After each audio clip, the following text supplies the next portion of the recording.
in Uh, Providence, Rhode Island. right. That's right. I'm sorry. Now, That's okay. would he have served in the Navy in Korea then? It sounds like that would have been his age. I don't know where he was in the Navy. I don't Okay. know where he was in the Navy, but it would have been, if he was born in 27, right out of high school, that would have been shortly after No, World War II, right? right. So Korea maybe. Well, but that's early for Korea because my dad was in Korea in the 50s.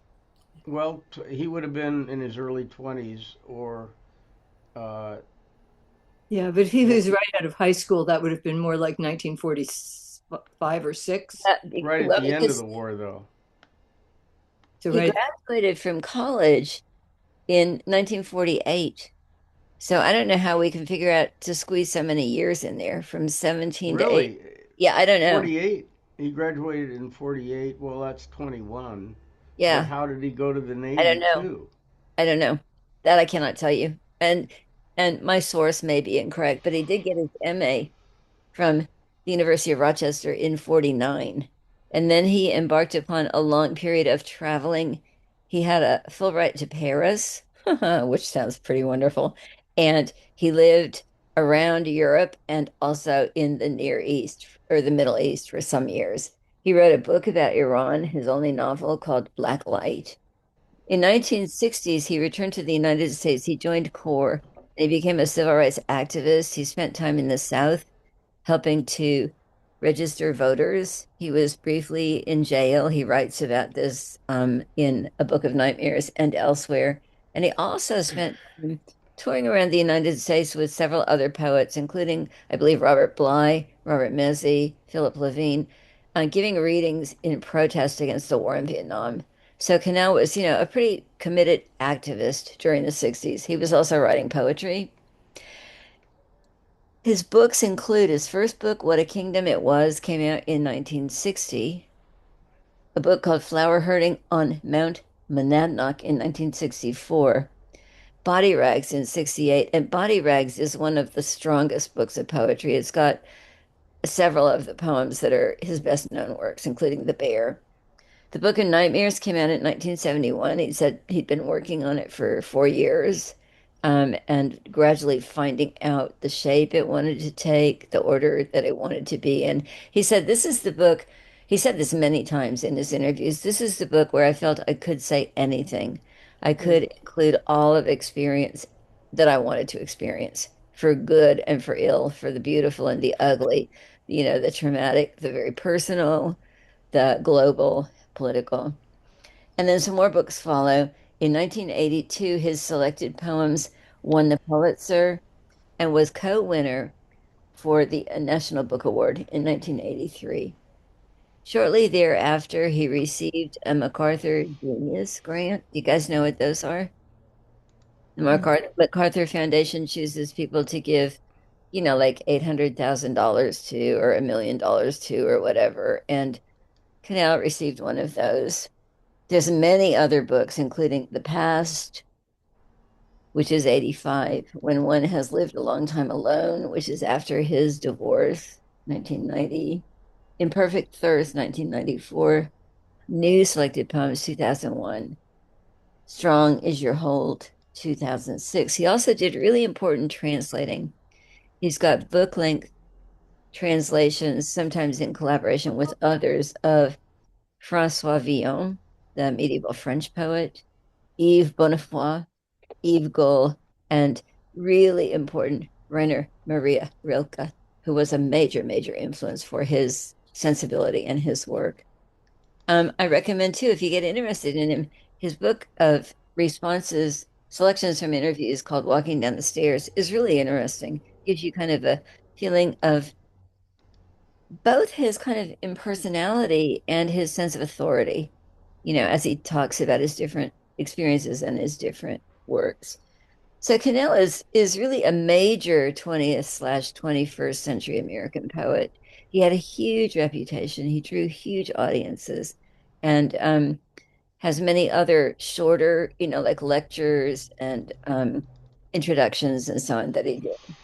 I wanted to he was married twice. He was married to his first wife was Inez Delgado de Torres, and he was married to her for 20 years.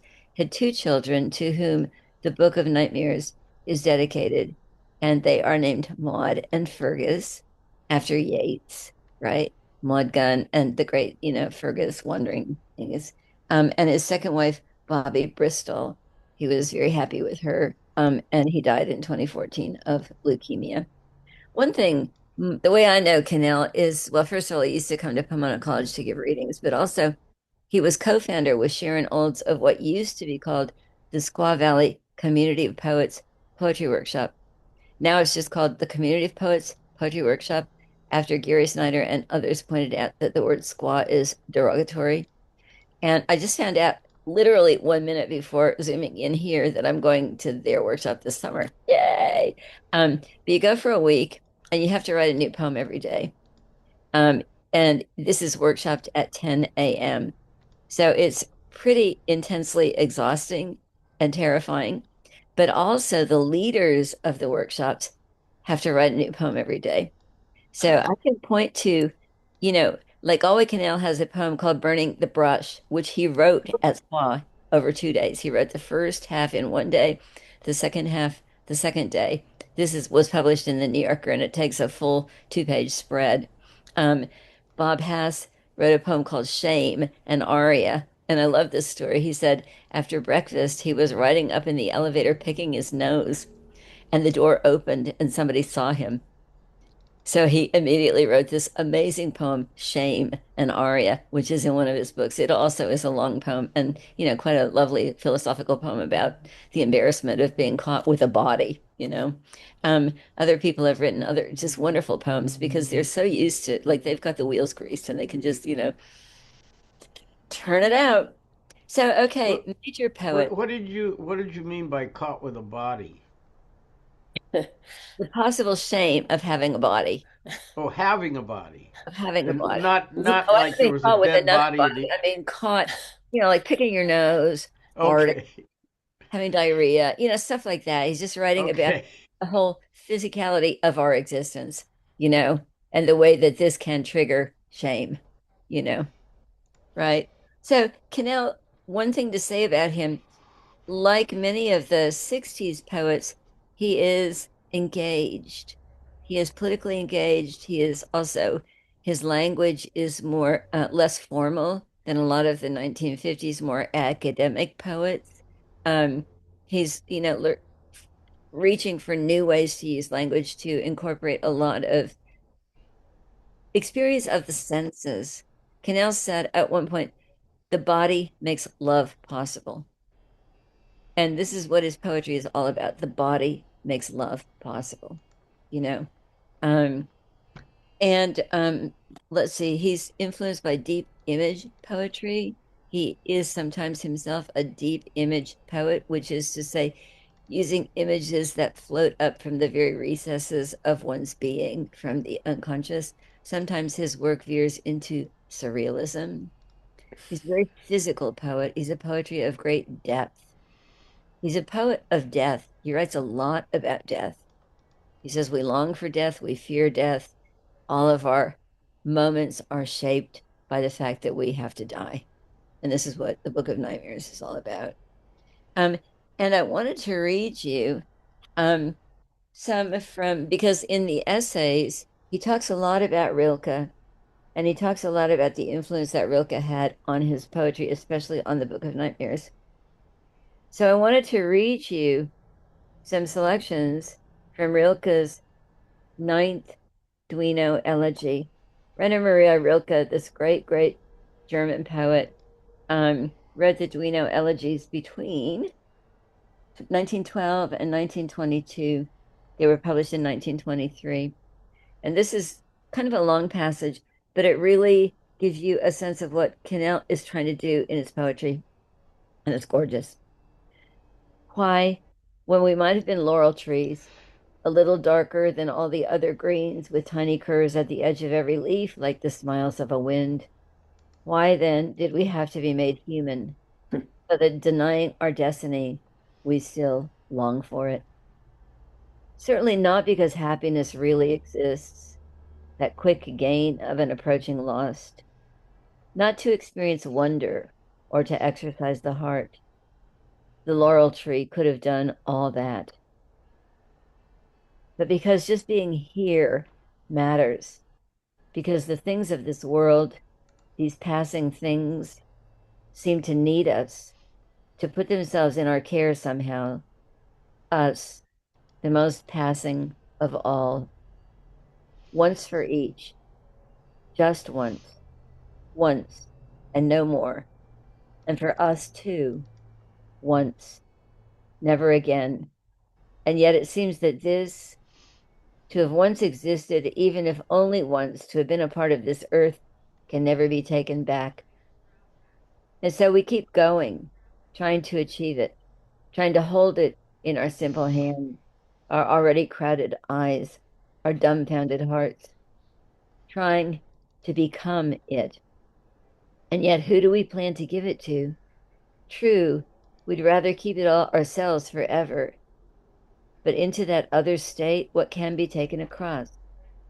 Not the ability to see, which we learn here so slowly, and not anything that's happened here, none of it. And so the pain.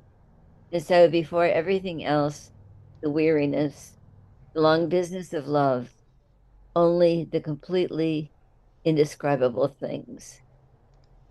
But later, under the stars, what good would it do anyway then to describe these things?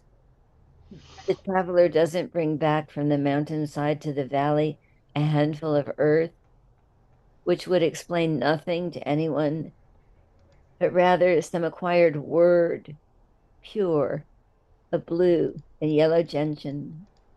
And are we here perhaps merely to say house, bridge, fountain, gate, jar, fruit tree, window, at most pillar, tower?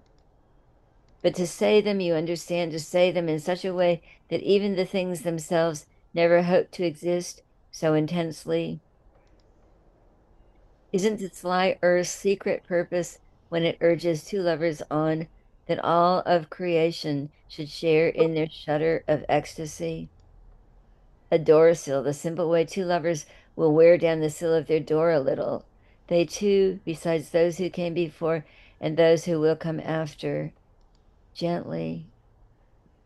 Here is the time for what you can say. This is its country. Speak and acknowledge. More than ever, things are falling away, the things that we live with. And what is replacing them is an urge without image, an urge whose crusts will crumble as soon as it grows too large and tries to get up. Between the hammer blows, our heart survives just as the tongue, even between the teeth, still manages to praise. And here's a super important thing for Rilke: praise, but tell the angel about the world, not the indescribable. You can't impress him with your lofty feelings in the universe where he feels with far greater feeling. You're just a beginner. So show him some simple thing, something that's vanished from generation to generation until it becomes really ours and lives near our hand and in our eyes. Tell him about the things. He'll stand there amazed, the way you stood beside the rope maker in Rome or the potter on the Nile. Show him how happy a thing can be, how innocent and ours, how even the groan of sorrow decides to become pure form and serves as a thing or dies in a thing, escaping to the beyond. And it goes on after that. This is Kinnell to a T. Tell the angel about the things of the world. Rilke, says the angel wants to hear us speak and testify. And this angel is this fictional being that Rilke addresses his poetry to. The Duino elegies are addressed to the angel. Um, Rilke, at one point, Kinnell points out, stayed away from his daughter's wedding in case the angel called on him while he was out, which Oh is man. cold and heartless thing to do. But he had this incredibly lofty, exalted idea of poetry and of his calling as a poet. So I wanted to read you that passage because I think it's really, really beautiful. It's kind of terrifying, but this injunction to celebrate the things of the world and to name those things, house, window, olive, jug, at most pillar, tower, not to just float off into lofty abstractions, but to bring the poetry back down to earth, to ground it there, because that's where its home can be found. And which one of the elegies was that? That's the ninth Duino elegy. Yeah. And it's been translated by a whole lot of people. Stephen Mitchell did really beautiful translations of it, although this was not one by him. So thoughts on that? Or shall we just launch into Kinnell?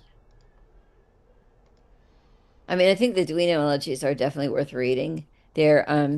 If you think the Folding Cliffs is hard to stay with, they're kind of hard to stay with, but they're really pretty amazingly beautiful. Are Well, you holding it up? I I wandered off and found my copy. Yeah. Yeah. You have this I in, I like this partly because there were several lines in there that were completely puzzling to me. I had no idea what was being said, but it was very evocative at the same time. Yeah. Yeah. Do you remember what lines they were? Well, one of them was about the fact that a tree could wonder. Oh, yeah. Yeah. That that is a very bizarre idea. Just kind of Uh, animistic idea of the universe, sure. and there was another one later. And your idea about the idea about telling angels about the earth, because this has always been a puzzle for me. I mean, when you go to heaven, you don't have any sensations, and so presumably angels don't, since they don't have bodies, they don't have any physical sensations. And so, as he's saying, I think he's saying you're telling an angel something it doesn't know Yeah. because it doesn't have physical sensations. Yeah, exactly. And It's like and I always wondered how you could enjoy heaven if you couldn't feel anything. well, this is why Mark Twain said he'd rather be in hell. He didn't want to just be with a bunch of people wearing white robes playing the harp all day long. Yeah, I feel the same. Yeah. Yeah. So let's look at some poems by Kinnell. Okay. Uh,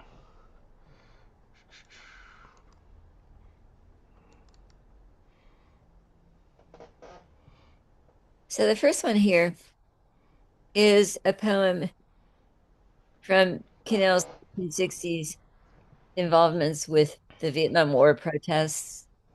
And but he said that he was out in the country. He said he loved to go out into the country in New England and bathe in this frog pond, get naked and be by himself in the woods. But then he said one day when he was out there, he saw the vapor trail of a SAC bomber, a SAC bomber overhead. And then this leads to other things. So notice that he writes in sections. He does this a lot. He writes in numbered sections. And he's, I think, one of the first poets to really number the sections like that. One, okay, vapor trail reflected in the frog pond. One, the old watch, their thick eyes puff and foreclosed by the moon. The young, heads trailed by the beginnings of necks, shiver in the guarantee they shall be bodies. In the frog pond, the vapor trail of a sack bomber creeps. I hear a stone drifting high up in immaculate ozone. Two, and I hear coming over the hills America singing. Her varied carols I hear. Crack of deputies' rifles practicing their aim on stray dogs at night. Sput of cattle prod. TV going on about the smells of the human body. Curses of the soldier as he poisons, burns, grinds, and stabs the rice of the world with open mouth, crying strong, hysterical cries. Curses. Three, and by paddies in Asia, bones wearing a few shadows walk down a dirt road, smashed bloodsuckers on their heel, knowing flesh thrown down in the sunshine dogs shall eat, and flesh flung into the air shall be seized by birds, shoulder blades smooth, unmarked by old feather holes, hands rivered by blue, erratic wanderings of the blood, eyes crinkled shut at almost seeing the drifting sun that gives us our lives. So going up to the first part again, notice that the three sections have three separate actions related, however. The first, just describing the frogs and the tadpoles, and describing the sack bomber going overhead. But this ominousness that he's projecting onto the tadpoles, their shiver in the guarantee that they shall be bodies. This is a poem very much about bodies, about suffering bodies, about tormented bodies, about bodies under the yoke of violence and war. Second part, coming down to quoting Whitman, his poem, I Hear America Singing, but with very, very different, details. Her varied carols, I hear crack of deputies' rifles. And I mean, as I remember, as I said, Kinnell was in the South when those of us watching TV during those years saw, the dogs, the rifles, saw the fire hoses, saw the demonstrations, saw the people, being tormented. And then TV ads. Kinnell in the Book of Nightmares writes a lot about the way popular culture or like TV is always talking about how to sanitize the human body, talking about the smells of the human body, and then the violence of the soldiers. And I'm thinking of like soldiers in Vietnam, but I'm also thinking of ICE agents, the curses of these, soldiers as they poison, burn, grind, and stab, and really getting off on it, like taking joy in the violence that they can inflict. And then the diction really, I think, really changes in the third section. It becomes more exalted with the beautiful phrasing of flesh thrown down in the sunshine, dogs shall eat, which is almost biblical, like a prophecy. And flesh flung into the air shall be seized by birds. And we just think about what we remember of that war in Vietnam, of, the napalm and the fleeing bodies, the poverty, um, the bodies of people streaming across the face of the earth, streaming across the the the the bare earth, and then their bodies again, the blue erratic wanderings of the blood, the eyes crinkled shut, and almost seeing the drifting sun that gives us our lives. So to me, I guess the third section is the most powerful. The second section has a lot of kind of important information to give, but I think it's less good as poetry, just as poetry. But that segue into the rice of the world and then the evocation of Vietnam and of the war in Vietnam, I think I find it really beautiful and really powerful. So, does anybody have thoughts or responses to this poem? Peter does. Yeah. Um, I find the irony of moving from I Hear America Singing the Varied Carols I Hear to the things that he details kind of a cheap irony. Certainly forgivable in somebody who worked for the Congress of Racial Equality in Louisiana and was arrested, but I still find it kind of a cheap irony. And the other thing is, this is, I think, a positive comment. The lines about flesh are very close to being a direct biblical quotation. Hmm. Those that die of the house of Ahab in the city, dogs shall eat, and those that die in the field, the fowls of the air shall eat. Hmm. And that kind of prophecy is repeated through I think, First and Second Kings about various evil kings. So I think Cannell uses it very well, and I Yeah. think it's a good poem too. But I agree with you about the obvious irony of the second section, And I agree with you that it's forgivable with somebody who was, he was young, he was imprisoned, he was horrified at what he was seeing being done to African American people. And he was trying to, make a difference there. And one thing I like in the second section is the rice of the world, Hmm. where he's talking about the people who eat the rice, but he's also talking about destroying actual Yeah, rice paddies as yeah, well. yeah. With Agent Orange, Yeah, defoliants. yeah, that kind of thing. Yeah. Other comments, or shall we move on? Okay, let's move on. I'm going to just flat out say Cannell is a great love poet. Cannell was very into sex. Sometimes even like a little too much. He was kind of a womanizer, although not with me. Um, but he was very preoccupied with sensuousness and sensuality. And here's a poem from his first marriage, which I think is absolutely adorable. After making love, we hear footsteps. For I can snore like a bullhorn, or play loud music, or sit up talking with any reasonably sober Irishman, and Fergus will only sink deeper into his dreamless sleep, which goes by all in one flash. But let there be that heavy breathing or a stifled come cry anywhere in the house, and he will wrench himself awake and make for it on the run. As now we lie together after making love, quiet, touching along the length of our bodies, familiar touch of the long married.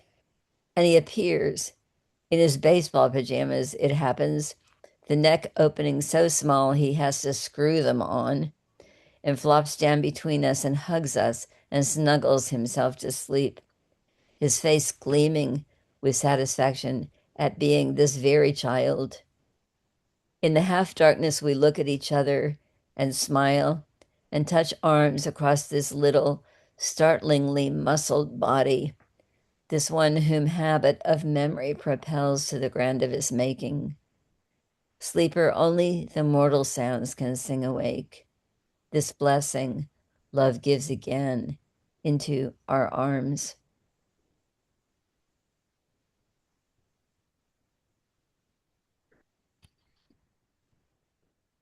So what I would, Beautiful, oh, go ahead. beautiful poem. It's a beautiful poem. I know, isn't it? And it's funny too, the little boy having to screw his head into his baseball pajamas, that just really brings the whole thing to such a domesticated level, it seems to me.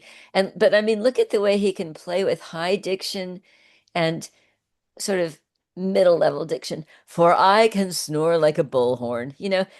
It doesn't begin like I can snore. It's like for I can snore like a bullhorn with this kind of declamatory Irish grandiosity. Um, and then Fergus, and then that little boy comes running, running, running, and wants to get in between his parents and snuggle. And he's just so happy to be their very child, this very child. This is a lovely poem. Yeah, yeah.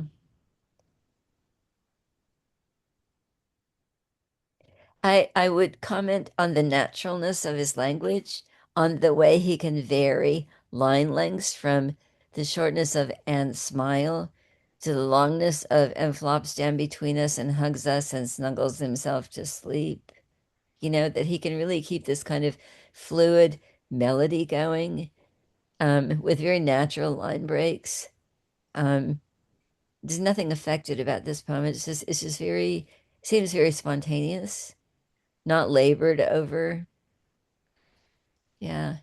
After making love, we hear footsteps. Anybody else have comments on this poem? Peter? It's a really beautiful poem. And one thing I love about it is how intimate it is. And at the same time, there's a certain Yeah. impersonality or almost reserve about it. Nobody's secrets are given away, nobody's embarrassed. There's a moment that, you would normally think three people could never share with the world in any way, and he does. Yeah. That's true. That's a nice thing to say. Yeah. Yeah, I Yeah. think, having a 3-year-old grandson and being so close to him and his mom and dad, seeing them all the time, almost every day. This really captures that there's something so beautiful about the physical closeness of a young child to its parents. Yeah. And it's, watching and just these little things like sitting on the couch watching a movie and, Kazi will just put his leg over, the leg of the person next to him in this beautiful natural way that is so touching. And I think this captures this really well. Yeah. Yeah. Yeah, we just recently had this. I don't know if you guys know who Janice Ray is. She's a wonderful, wonderful nature writer, but she has a daughter, an adopted daughter. She's in her 60s, and this adopted daughter is 20 months old. And there's a long story there. But this little adopted daughter came to visit. I'd never met her. Her name is Little Fawn. And she Oh. kind of fell in love with me, and I fell in love with her. And there's a picture of her that I took looking down at my foot, and she's trying to climb up my leg, and it's just adorable. It's like I can't pick her up, but somebody pick her up and put her in my arms.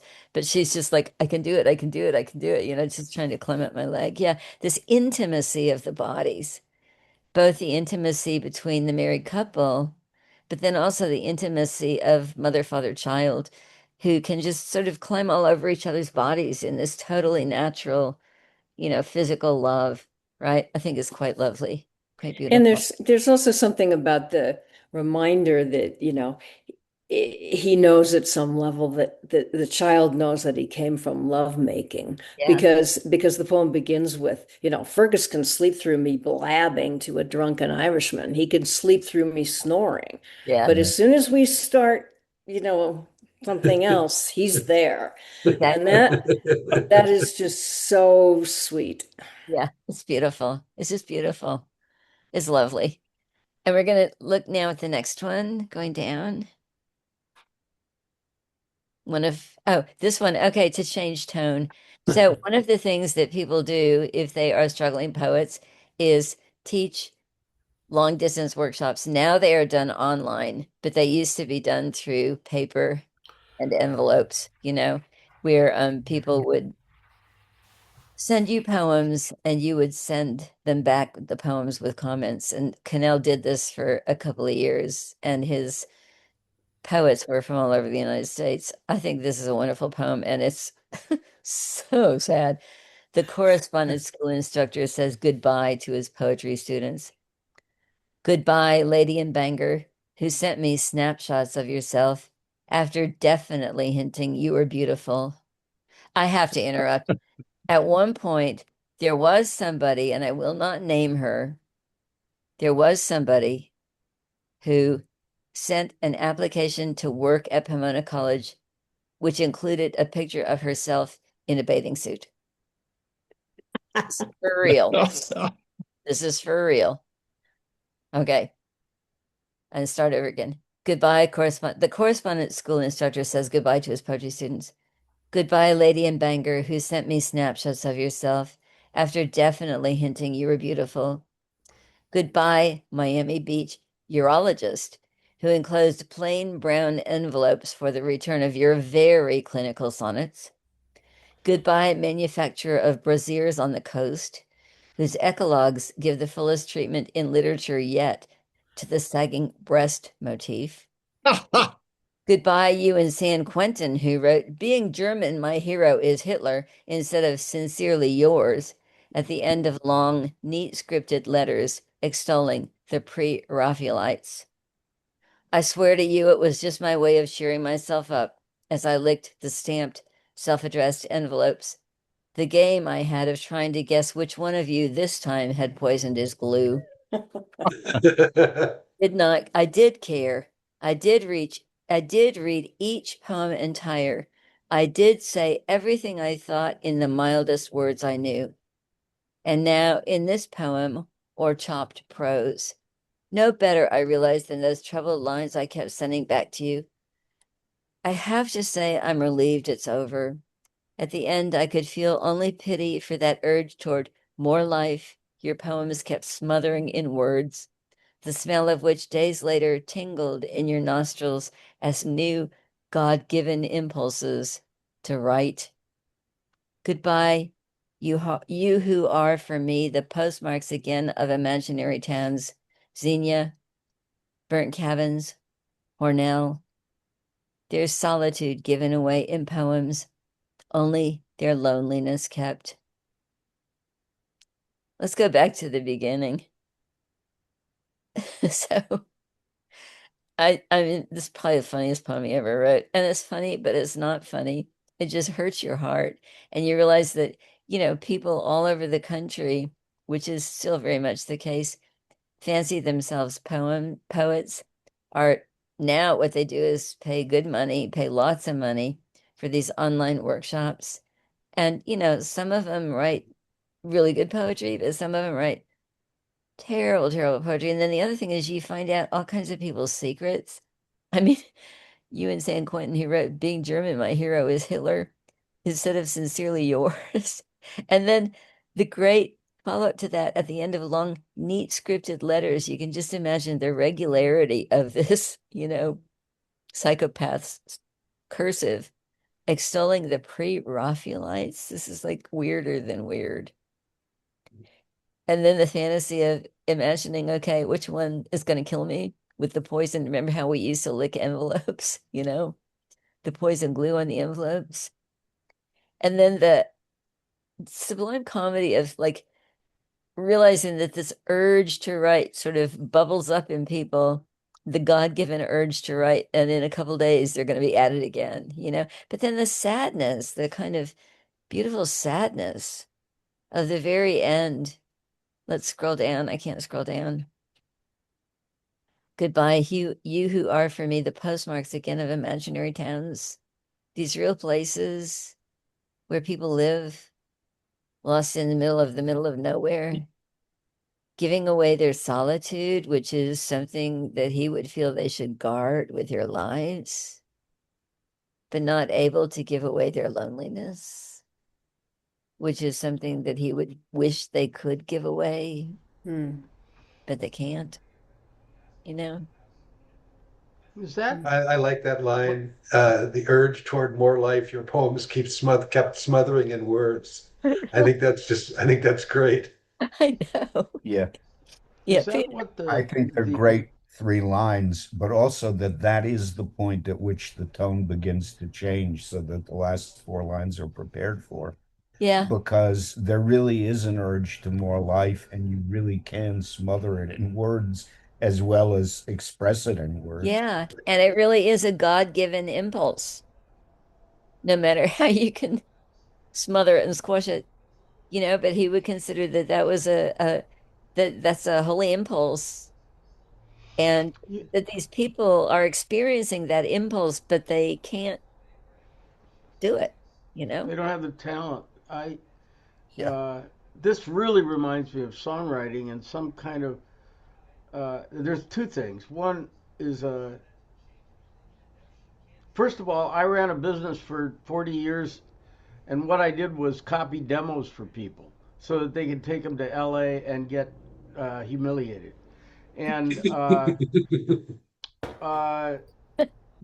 the hope, when they came to me, they had yet to be humiliated, but they were full of hope, and they were the hope that I didn't have this impulse, I must say, to bare my soul through poetry. And I'm not sure all poets have that, but a No. lot of songwriters do. And I just didn't have it. And I didn't care. It was an art form to me. I mean, a craft, as it were.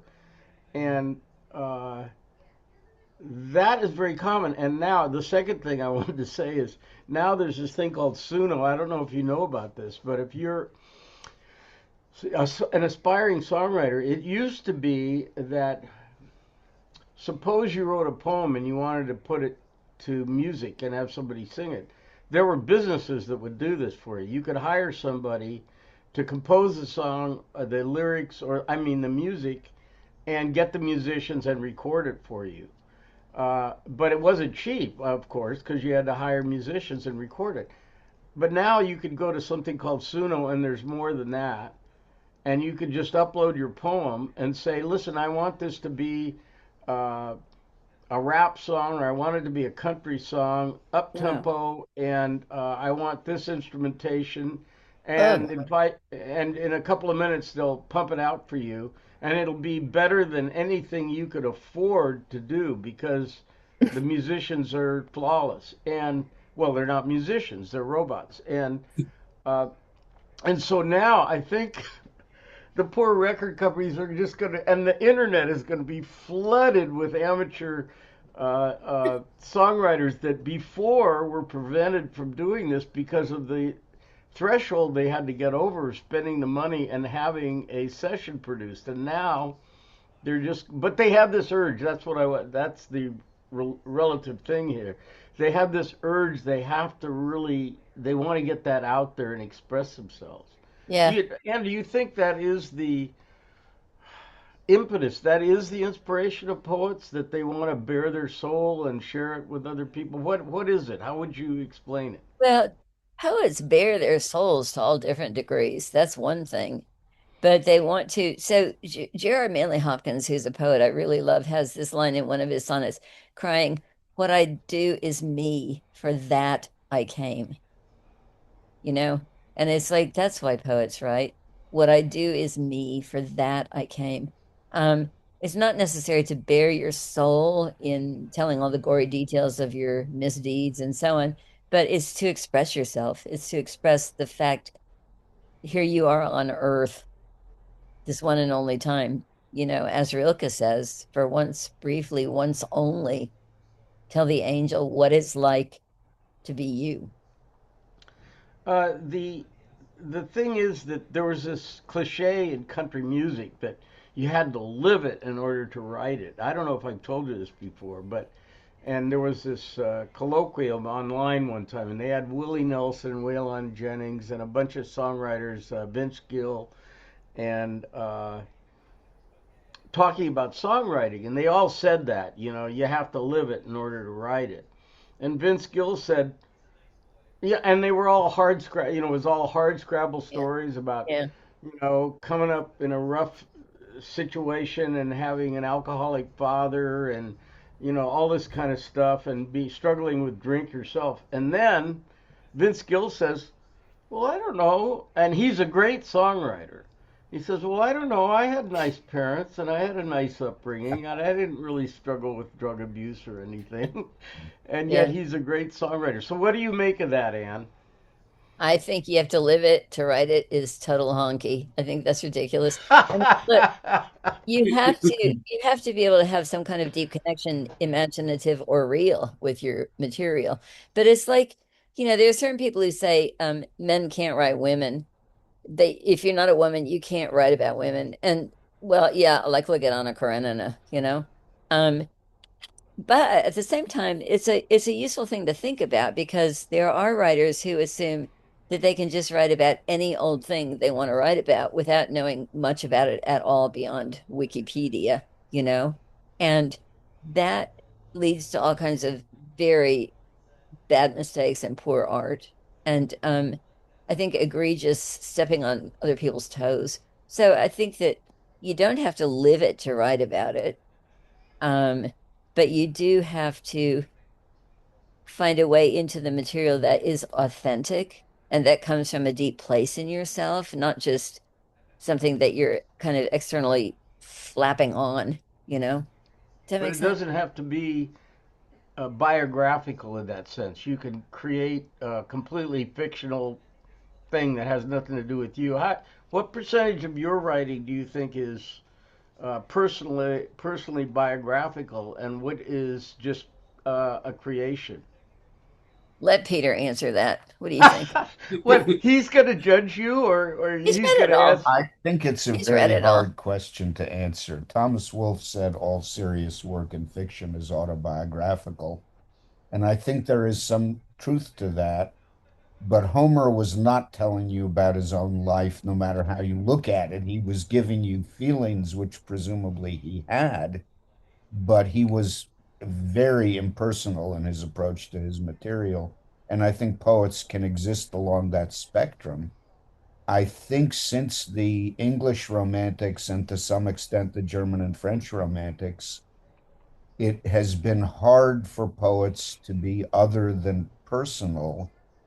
But I think they have said beautiful and unforgettable things that are personal. And some, like I would say Yeats and Eliot, especially among the moderns, and at his best, D.H. Lawrence.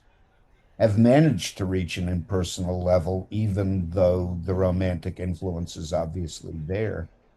So, I think it's a it's a hard question to answer at all, but the short answer I would give you about Anne is that a lot of her best work is more or less Yeah. autobiographical in a more or less recognizable way. And I don't think that's bad, but I think it belongs to our age and not to the same extent to every age of poetry. Yeah. Hmm. Hmm. Wow, thanks, Peter. And That was interesting. and I Why do you think it's more a result of our age, of our era or whatever? I only have the obvious answers that there were things Homer could assume about what the world was that might be narrow, but he was sure of them. There are things Dante could assume, Hmm. or even that Milton could assume, that were just the beginning of great poetry. They didn't make great poetry by themselves. In the modern world, it's hard to know if anything can be assumed, which is one reason why I think Yeats absolutely needs that Irish tradition to which he has Hmm. often an oblique relation, but without it, he wouldn't have ground to stand on. So, Hmm. give an example of Hmm. a great modern poet. Yeah, Leslie. I think sometimes people, especially if they have sort of thin boundaries, don't have to live something themselves, but they observe Yeah. Sure. in other situations things that they can sort of internalize. Yeah. Yeah. So they're writing. What is that? Is that making it a? It doesn't even have to be a generalized truth. It can be a very specific experience, I think. Yeah, sure. I Well, mean, for instance, some of you have read my book, Mississippi. I could, look at any given poem in that book and tell you where it came from, but those aren't autobiographical poems. There's tiny smidgens of autobiography, but they're, kind of channeled stories from voices that I've heard around me in Mississippi for over 30 years. Whereas my book, Blue Window, which is my first book, or most of my other books that aren't ekphrastic, they're pretty autobiographical. But at the same time, every poem needs to be shaped. And by the time you've done shaping something, it's like, um, who is it says, I'm blanking, says, je et un autre. Rimbaud. Rimbaud said, je et un autre, which is by the time you say the word I, you're talking about somebody else. Okay? Anytime you say I, that's not the same as what's going on inside you before language or outside language, you know? So all shaping, if I write a poem that says this happened, this happened, this happened, and I shape it, sure, you might be able to pin me down and say, oh, that was on June 6th, 1962, or like if I refer to Soviet ships inching closer to Cuba, y'all know what that refers to. And that's a true thing that happened. And I really did sit on my bed and think of Anne Frank. Um, but by the time I finished that poem, which is called Blue Window, it's a made thing, you know? Right. It's a made thing, made of memories, made of feelings, made of what happened to people who lived around me, and so on. Bye, Laurel. See ya. Yeah, Alan. and I'm recalling a quote that you set out, I think, recently by T.S. Eliot. And I can't remember the wording, but it seemed to me that his point was that you can start with personal experience, but to convert it into art, you have to make it universal. You hope And that's what the result is. Yeah. I think that for me, T.S. Eliot sometimes succeeds too well at that. I mean, I really respond to the autobiographical. I mean, the feeling that's, I mean, in this poem we just read, I feel confident that this is coming from actual personal experience.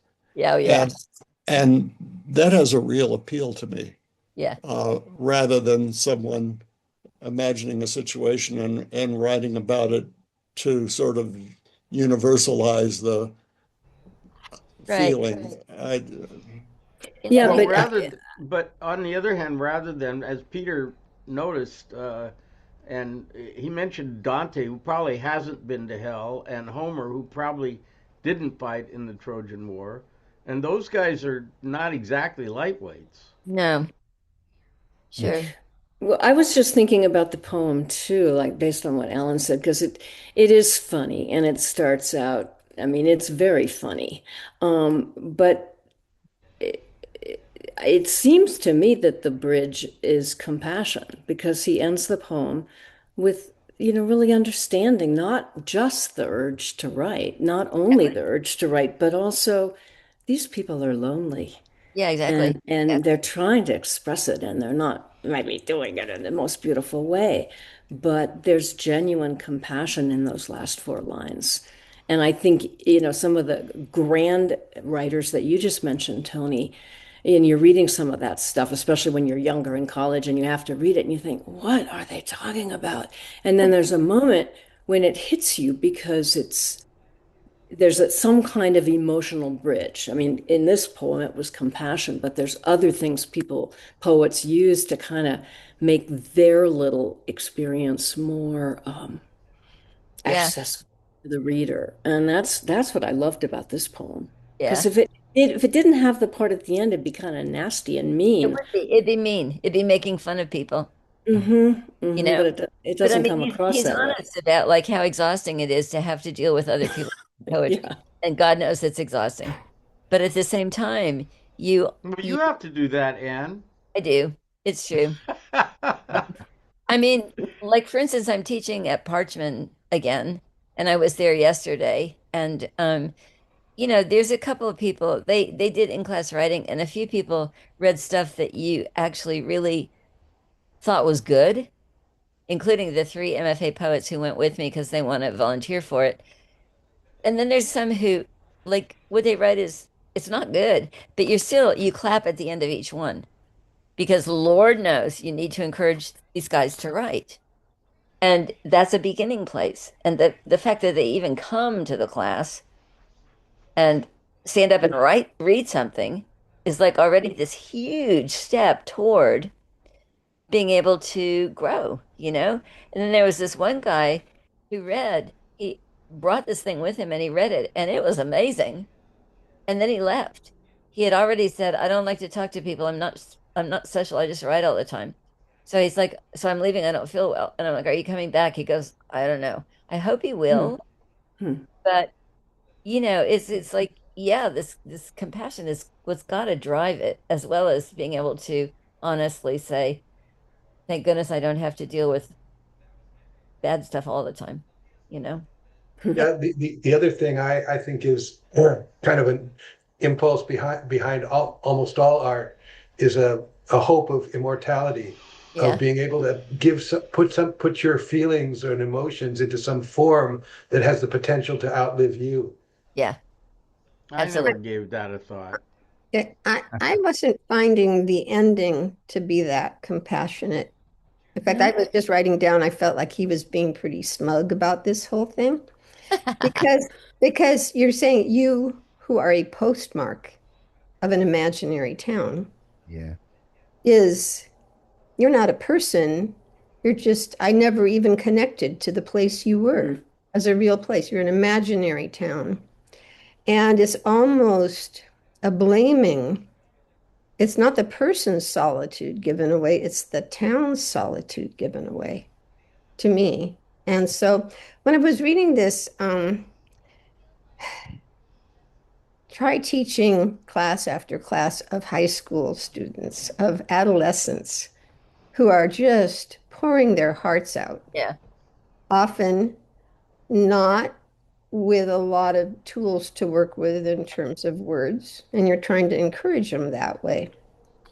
Hmm. But they would never have been, I wouldn't have pigeonholed them into categories. You know what I mean? I felt their humanity so strongly. The agony came from, you would get connected to them in ways you never got connected to the AP English Lit Sure, students, sure.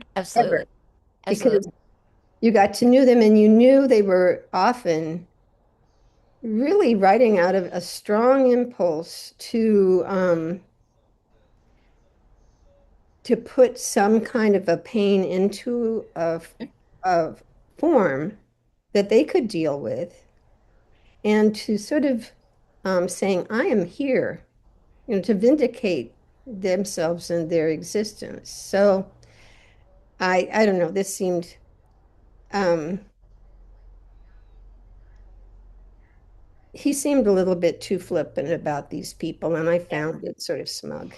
But I but I on the other felt that hand, on the other hand, they're in distant towns. It's like if he was. I've been in workshops with him, and in workshops, he was not flip. Do you know what I mean? But I can only say in this defense of this a little bit that like these are places that he'll never see. He doesn't know like North Dakota or Louisiana or whatever. It's where he's not. But yeah, I hear what you're saying. I want to one more poem before we stop because I think it's really beautiful. But first of all, Tony and Peter want to say something, and then we'll do one more poem real quick. Okay, Tony? I just Barry said something about immortality. What I think you do when you do art, whether I'm playing or writing, uh, is what you do is you create with all the ability, whatever limits there are on it, you create something that's a perfect expression. And the rest of your life is all infected by the input of other people or the world or whatever. And here you have this little moment where you could just do something that you find perfect. And that in itself is, I think, enough of a motivation for me to do anything. And then what happens after that is uh, uh, ego, and that's what was it Stravinsky, I think, that said that exact thing, that the art is in the creation, and all the rest of the performance and publishing and everything like that is just ego. Yeah. That's kind of how I feel about it. I'm not saying you should feel that way, but that's kind of how I felt about it. A little place where you can do whatever you can to create a world that is perfect within your abilities. Yeah. Um, I don't have anything as beautiful or profound as that to say, but I think the way the poem is set up, it's got to be mainly a satirical poem, even if there's room for compassion in it, because of who the I is and the nature of the yous that he evokes that he's talking to.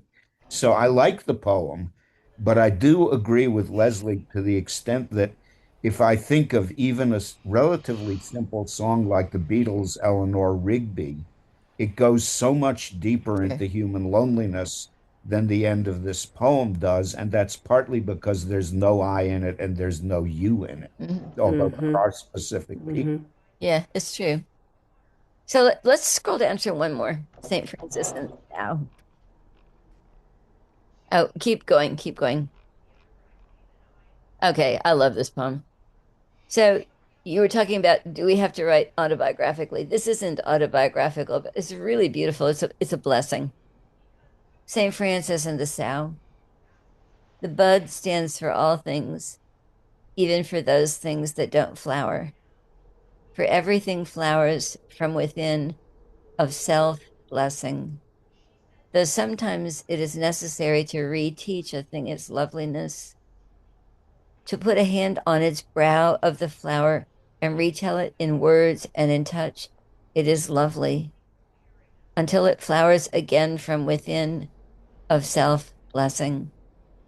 As St. Francis put his hand on the creased forehead of the sow and told her in words and in touch blessings of earth on the sow, and the sow began remembering all down her thick length from the earthen snout all the way through the fodder and slops to the spiritual curl of the tail, from the hard spininess spiked out from the spine down through the great broken heart to the sheer blue milken dreaminess spurting and shuddering from the 14 tits into the 14 mouths sucking and blowing beneath them, the long, perfect loveliness of sow. Mm.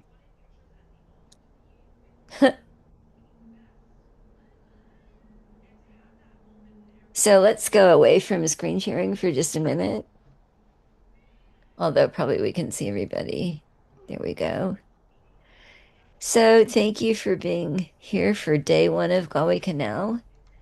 Um, we will continue for probably 2 more days on Galway Kinnell because you guys had so much really wonderful stuff to say about these first shorter poems, and then we're going to dive into some longer stuff. So look for my explanatory email, which will put everything back in the right order. Okay? Barry has his hand up. Oh, Barry, Did he mean to? Okay. you're mute. Oh, okay.